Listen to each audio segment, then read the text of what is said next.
Hey, what's going on, guys? Hope you guys doing fantastic. Today I want to share a little experience of mine with you guys. And as you can see from the title, it's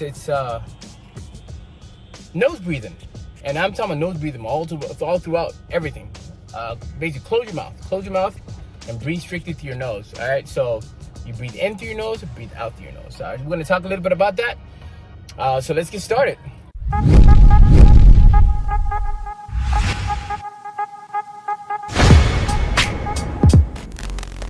So nasal breathing.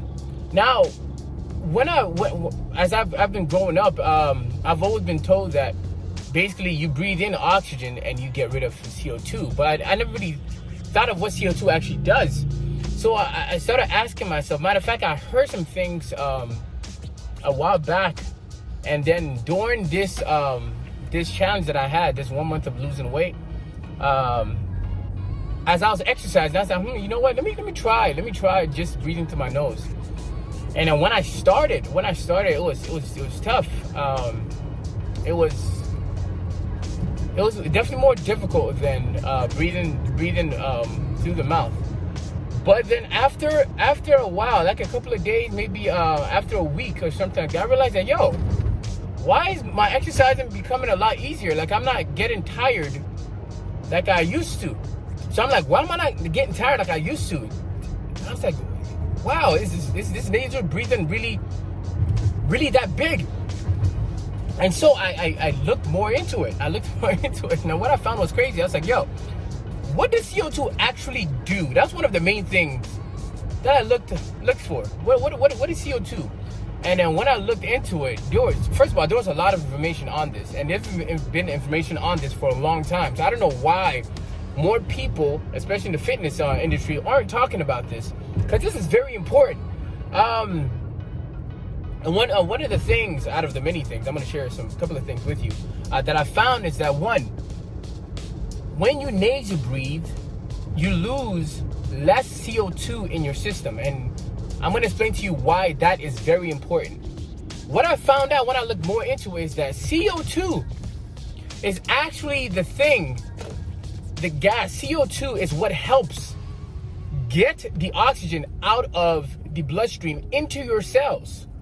So the less CO2 you actually have in your body, the less oxygen you can get into your cells. So you think that, let me breathe out as much as I can and get out this CO2.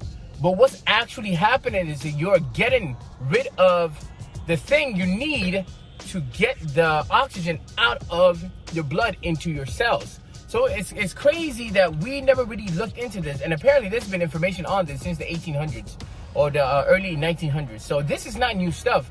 So I'm kind of wondering why this is not a thing. Why is this not a thing?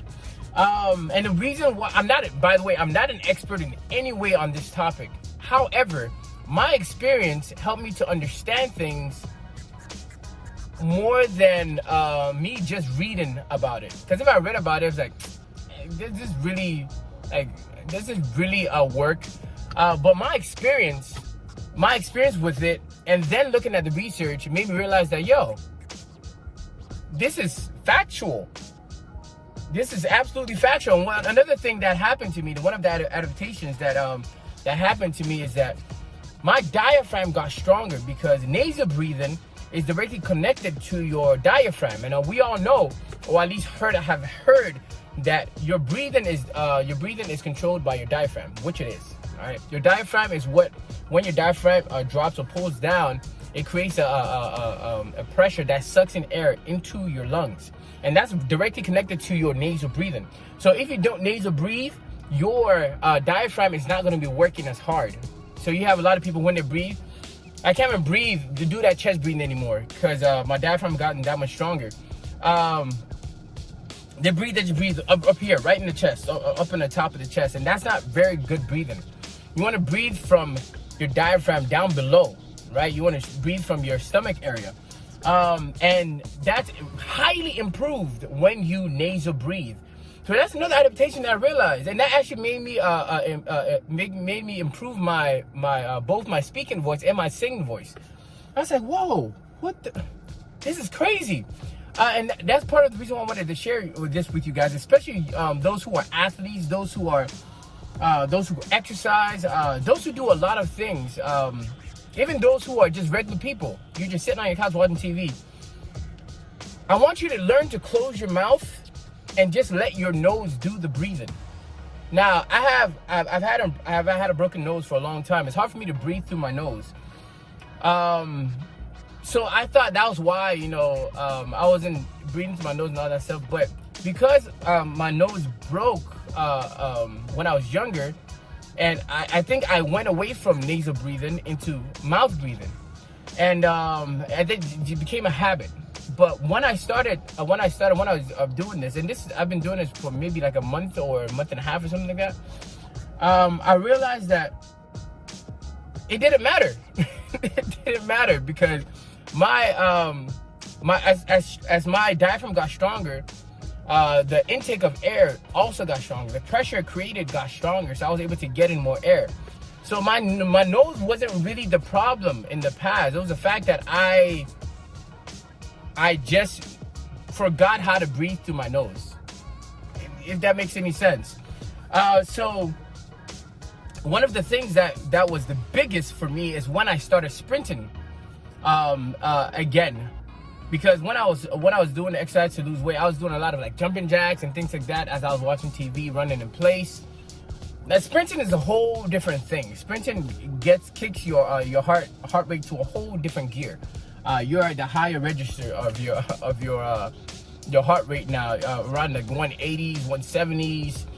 So I was doing this while sprinting. Now most people would think that there's no way you can get enough air whilst you're sprinting just through your nose. And what I realized is that, and the thing that you got to realize, that I was doing nasal breathing, I was doing that practice for maybe like 2 weeks before I started sprinting. So I've gotten a little bit used to it. So when I started sprinting, I realized that, yo, this is amazing, because not only am I able to breathe as I'm sprinting, breathe normally as I'm sprinting, I can put in more effort in the sprint because I'm getting oxygen even as I'm sprinting, which is crazy. So I'm less tired as I'm sprinting, and when I stop sprinting, I feel like I'm a lot less tired than I used to be. And my recovery time is a lot better as well. So that's one of the major things I wanted to share, you guys. I want to throw this at you. I want you guys to try it. Okay? I want you to try it for a month. You don't even have to exercise. Just close your mouth and just breathe through your mouth. Breathe through your nose. Just close your mouth, just breathe through your nose. That's all I want you guys to do. Just close your mouth and breathe through your nose. And I want you guys to tell me if it does something different. Now, if you're a singer, I want you to close your mouth, just breathe through your nose. All right, a month, just a month. I want you to tell me if there's a difference. If you're an athlete, as you're exercising, I just want to close your mouth and just breathe through your nose. Even as your day is going on, just close your mouth and breathe through your nose. And I want you guys to tell me in the comments. I want you to tell me exactly what adaptations do you feel. Did you feel any difference? Obviously, it's going to be hard at first. I'm going to plain out outright tell you. It's going to be hard at first.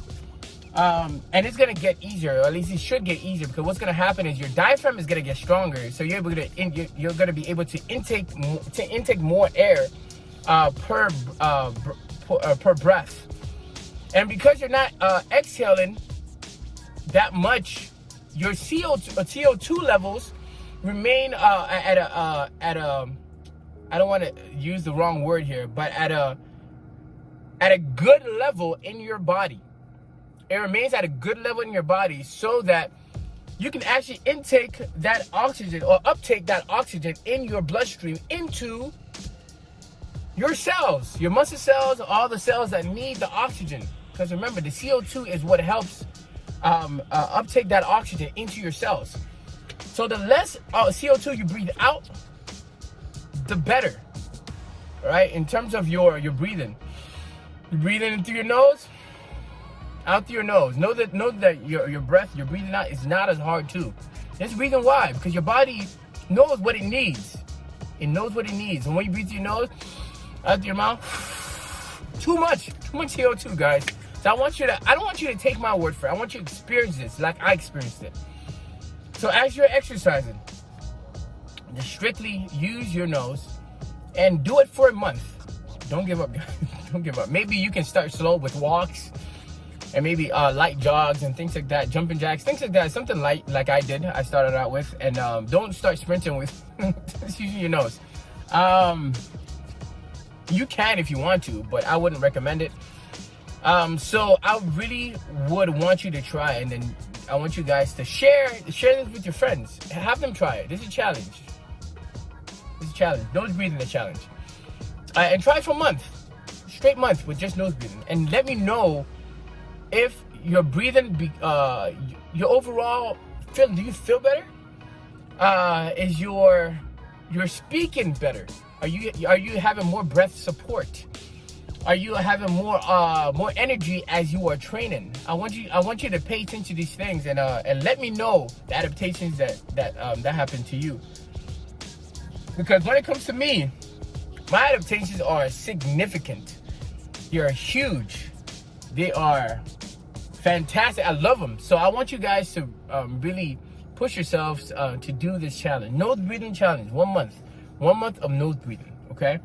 And then by the end of the month, I'm assuming, or I'm hoping that you guys will be to the point where you're gonna be strictly nose breathers, because there's so many benefits to this. Like I said, I'm not an expert, so I'm gonna post a link underneath to an expert so he can explain better to you exactly why this is so amazing, why nasal breathing is such a huge benefit to you. There's the thing of your pH level, your blood pH levels being dictated by CO2, nitric oxide. There's a whole bunch of things, guys. There's so many things that I want you guys to understand and know about nasal breathing. So many benefits to your health. So with that said, I am going to leave you with this in the link below. You're gonna see. I'm gonna put the link to this expert that I respect for sticking to his guns about nasal breathing, so that you guys can learn a little bit more about it. So subscribe, like, comment. I'm still doing the challenge of trying to get the side split in 2 months. So in February, hopefully I'll hit it by then. But you'll get your next update next week. No, sorry, you get your next update in January, the 1st of January, so you guys know exactly where I am. Is it working? How has it improved? If it's not working, what has improved? Things like that. So I'll keep you guys updated on that. So remember, share, subscribe, like, comments down below. More challenges that you guys want me to uptake, because my job is to make sure, or the job of my company, Ultimate Self, is to make sure that you guys do actually become your ultimate self. And the way I plan to help with that is to do these challenges so you guys can see the benefits of them, right? So this challenge I'm posing to you, this is a challenge to you, is 1 month strictly nasal breathing. Close your mouth. Of course, you can eat and you open your mouth to eat. Besides that, you can open your mouth to talk. But besides the things that you need your mouth for, I want you to close your mouth and just breathe through your nose. That's a challenge. So I'll see you guys next time. Hope you guys are fantastic. Bye.